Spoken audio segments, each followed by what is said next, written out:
Imagínate la siguiente situación. Te levantas por la noche, vas a la cocina a coger...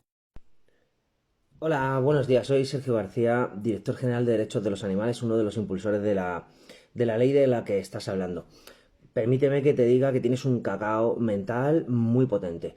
Y además es doblemente preocupante porque se supone que eres veterinario y que tú además atiendes a personas que llegan con sus animales de compañía a tu clínica y madre mía, me da mucho miedo que puedas llegar a decir estas cosas que dices sin ningún criterio aparente. No sé si tiene una intencionalidad o es simplemente desconocimiento, pero bueno, voy a intentar perfilarte alguna cuestión de manera muy sencillita para que hasta tú puedas entenderlo.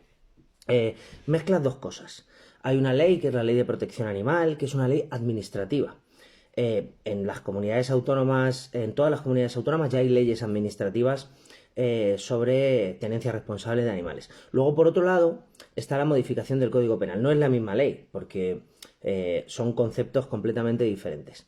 La ley de protección animal entra en vigor, como bien dices, creo que es lo único bien que dices en tu vídeo, entra en vigor el próximo 29 de septiembre. Pero el Código Penal, la reforma del Código Penal, en la que hablas de que ahora se protege a todos los animales vertebrados, entró en vigor en abril. Es decir, desde abril ya está en vigor esta norma en la que se protege a todos los animales vertebrados. Dices que si entra una rata en tu casa, podrás ir a la cárcel o tendrás multas de 200.000 euros. Las multas de 200.000 euros son de la ley de protección animal, no tiene nada que ver con el Código Penal. Además, hay artículos en el Código Penal que eximen de situaciones, por ejemplo, que tengan que ver con miedo, que tengan que ver con salud pública y muchas otras cuestiones. Es decir, matar un ratón con una escoba en tu casa no supone un delito penal de ningún tipo. No es cuestión de interpretación del juez o no, sino simplemente no es un delito. Si no, ponte un ejemplo.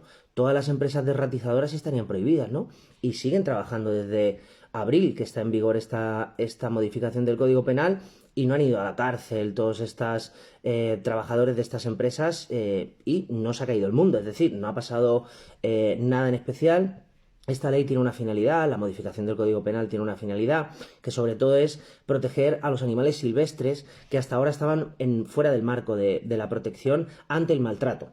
Es decir, y además ha sido otra cosa que es muy preocupante siendo tú veterinario, mezclas una cuestión que es el sacrificio y otra cuestión que es el maltrato. La modificación del Código Penal lo que hace es penaliza el maltrato a los animales, no el sacrificio.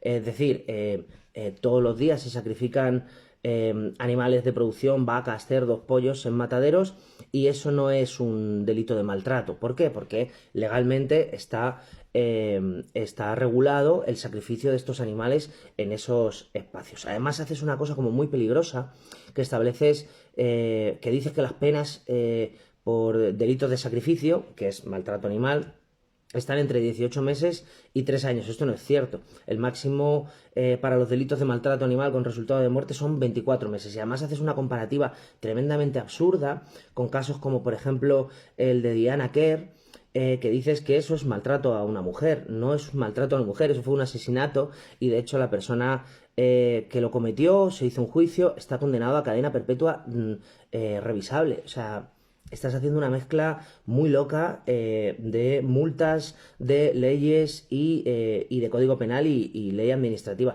De verdad, me preocupa mucho porque yo entiendo que hay mucha gente que puede difundir en TikTok, bueno, opiniones en base a lo que quieran, pero sobre todo que una persona que se dice veterinaria, que tiene un conocimiento, debería tener un conocimiento de la ley, que sobre todo la ley que le repercute a él, que son las leyes de protección animal y las leyes sanitarias, que tenga este cacao mental que tienes tú, de verdad es realmente preocupante. Te diría que, por favor, entres en Google y pongas ley de protección animal, BOE y verás como no aparece nada de los ratones y todas estas cosas que dices. ¿Por qué? Pues eso es el Código Penal. Y como te digo, la modificación del Código Penal entró en vigor en abril.